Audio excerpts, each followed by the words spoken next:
I'm back. All your favorite wrestling shows rolled into one.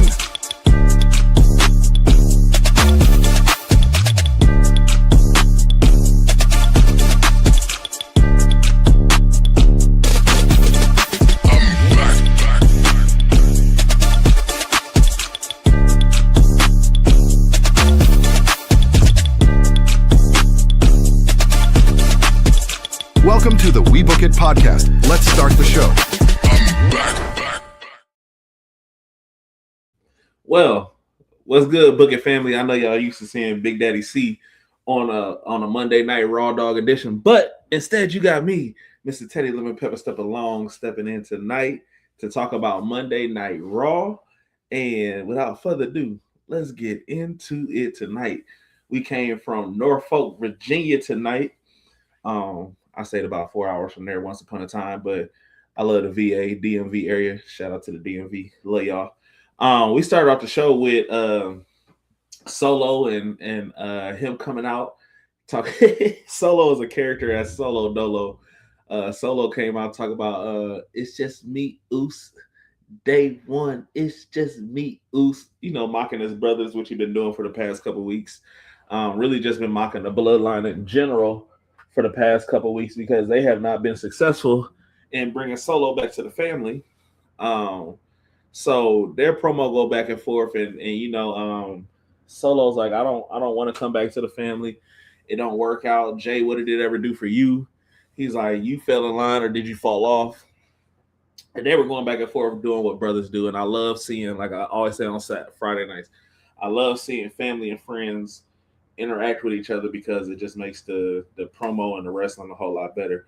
But Jay was telling Solo, he's like, man, the only reason you here is because of what me, your brother, and Roman have done as far as the family. We brought you in. We got you that big ass house you stay in. We did this. We did that. Listen to the play that the OTC has called. Yeah, fall in line. Well, you know, Solo has his slick remarks and does what Solo does. But it goes in to say, well, Jay challenges Solo to a match on Raw and tells Solo, if I beat you, I get to deliver you to the tribal chief. But if you win, you can be done with the bloodline business or whatever. So that was scheduled to be the main event.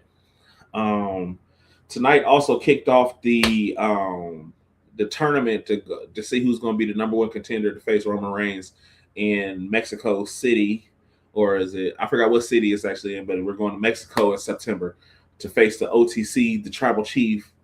So that is we had Penta versus Laredo Kid in the first match, and pure luchador fashion. You had it was probably a 4-star match, but I honestly feel like this tournament is going to produce a lot of 5-star matches.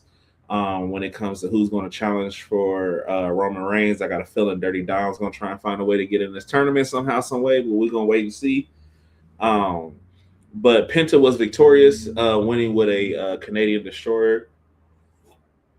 But if you guys aren't familiar with Laredo Kid, I implore you to go watch AAA and see about Laredo Kid, man, because he is phenomenal in the ring. Then we get a Vision backstage segment talking about how Akira Tozawa is and this and all that. To be honest with you, I care less about this Vision Alpha Academy segment with Maxine Dupree. They can go ahead and bury it. I am over it. I don't care for nothing else Vision related unless it's Braun Breaker leaving the Vision, going solo and going for a World Heavyweight Championship, or going for Obafemi, and that's what I want to see. I don't care about anything else that Logan Paul or Austin Theory does or Maxine Dupree, because all three of them can get off my TV screen immediately. That's how I feel. But we had Austin Theory versus Akira Tozawa, and Austin Theory ended up winning. And then after he won, they were going to beat up Akira Tozawa. Braun Breaker was about to hit Akira Tozawa with a spear, but when he tried to hit the spear, in comes Obafemi's music. And I see what WWE is doing with the Obafemi Braun Breaker angle. They're teasing us. They're giving that to us. Even though I know Braun is going to lose that, I feel like that is going to be future main events to come. between Braun Breaker and Obafemi. So I hope we get that match soon. I hope we get it out of PLE very, very soon. So after we get Oba and Braun Breaker, we get Stephanie Vaquer in the ring talking about how she misses everything. And then she talks about how she misses the Judgment Day, getting scared every time she confronts them. But after she said that she wanted to go after Liv Morgan and that she was going after that title, in comes Becky Lynch. And Becky Lynch comes and, does what Becky Lynch does, say that she wants the title. She just wants to beat up Liv Morgan. She don't really have personal beef. She just can't stand Liv Morgan. She just wants the title. But, Stephanie Vaquer says, if you get in my way, you're going to understand that I am the bad bitch that you question if everybody thinks that's me or not. So I feel like we're getting Becky Lynch versus Stephanie Vaquer for a number one contenders match. And that's going to be fucking fire. And I just hope Becky puts Stephanie Vaquer over with, because I like Stephanie as a champion more if she gets more time with it, because she wasn't hurt. She just needed some time dealing with some personal issues and stuff. After we have Stephanie Vaquer and Becky Lynch, Liv actually comes in the ring and attacks Becky Lynch. But Becky starts getting the best of Liv Morgan. But as she's getting the best of Liv Morgan, in comes Stephanie Vaquer, and she wants to get a piece of Liv Morgan. But Liv Morgan ducks the smoke and ends up running away from both of them. But we had a standoff between Becky Lynch and Stephanie Vaquer. So I'm curious to see how that's going to go with those ladies. We get LA Knight backstage. It was a lot of promos, and I don't like that the promos were consistent to only a couple superstars. Like LA Knight had multiple promos. Braun Breaker had multiple promos backstage. Braun Breaker's in this, am I the future? Everybody was calling me the future, but now they're saying Oba's the future because of the Brock Lesnar rub. And it's like, hey, Paul Heyman told him, I'm going to keep respecting Obafemi until you give me a reason not to respect Obafemi. So if that unleashes the dog, I hope and pray that it does numbers, because it can be a great, great thing. Like I said, with Braun Breaker and Obafemi. We also have a moment backstage with Dirty Dom, Rey Mysterio, and Dragon Lee. And basically Dragon Lee tells him, like, man, you can say you're the king of the luchadors, but your dad is the real king of the luchadors. And he's like, I'm going to go talk to Adam Pearce, and we're going to have a match. In a match they did have. And we had Dragon Lee versus Dirty Dom, with Dragon Lee getting the win. But after the match had ended, we had Big Cass come and take Dragon Lee out. And with him coming and taking Dragon Lee out, brought in Javon Evans to come and get a piece of the action.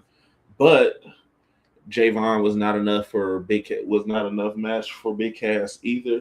And ended up catching a big boot. And I can't remember what the name of Big Cass's finisher is called, but whatever it is, Javon Evans had that same fate that Dragon Lee did. Oh, sorry, I'm looking for my other note up there. But anyways, so after that, we go into Sol Ruka backstage talking about how she can't stand the Judgment Day and how she's trying to get back her Intercontinental Championship. And then insert Danhausen talking about he wanted to be her partner. I'm not really a fan of more Danhausen. I could do less of Danhausen and be perfectly fine. But with Danhausen, I feel like it's starting to run its course a little bit as far as the gimmick and what they're doing. Unless they have a big reveal that they haven't did yet, I'm going to need them to hurry up and get that big reveal out the way. And then we run into LA Knight and Adam Pearce. And then out of that segment, we get LA Knight, Jacob Fatu. And Jacob telling LA Knight to stay out the family business and stuff. So I feel like Jacob and LA Knight is next. But as we know last week, that Roman Reigns told him, don't touch LA Knight, he's off limits. So I'm curious to see what the play is going to be with LA Knight being off limits to the bloodline. But Well, how things are shaping up, I'm curious to see what the bloodline is really about to be about because it's about to get dangerous. And I'm loving it for the bloodline, because it's all about our tribal chief. Um, Here we go. All about our tribal chief. Um, After that, we get Judgment Day versus Sol Ruka. And Sol Ruka's mystery partner comes to be Io Sky, um, which was a really good match. There were some couple spots where it's like Roxanne Perez is still a little uncertain with things, but I really hope they don't fumble the potential they can have a Roxanne Perez and the storylines that she got with the Judgment Day and with Raquel Rodriguez. I honestly feel like her and Raquel work a whole lot better than Liv and Raquel. But it's always weird and funny how things can pan out. But I honestly feel like Roxanne has a chance to really do some great things if they take the straps off of her and let her go get some individual gold somehow, some way. Because the tag gold was cool, but she needs some more gold around her waist. Then we get Braun Breaker and Paul Heyman backstage.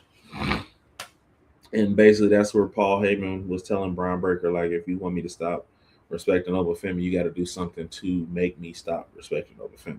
And if you can't do that, I'm going to keep respecting Oba Femi. So we're going to see what Braun Breaker does in the coming weeks because we got Money in the Bank coming up. We got Survivor Series coming up. So we got a lot of PLEs coming up where they can have their moments. I just don't want it to be on Raw or SmackDown or anything like that.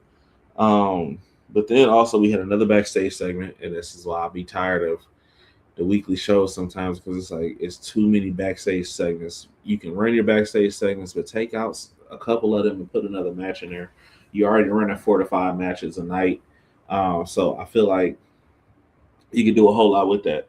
And it was Lyra and Sol Ruka backstage, and Lyra telling Sol Ruka, don't think you're about to backflip back into the title picture because she's coming back for the title that she made famous. And it's like, to be honest with you, every time you were on my screen, Lyra, I went to the bathroom. Sorry. Not sorry. But and then we had Solo versus Jay Uso in the main event. My boy Jay. Get your cardio up, bro. You shouldn't be wheezing like that on national television. Well, worldwide television on Netflix, gang.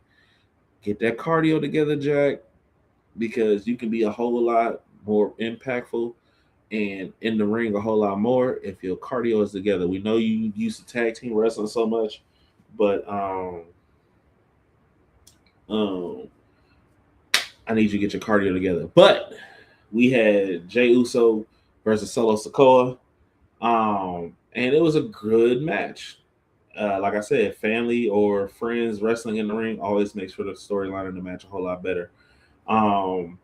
Solo was getting the best of Jay, but then Jay got the best of Solo, and then enter in Jimmy Uso to come give some distraction, give some brotherly love, watching his brothers fight.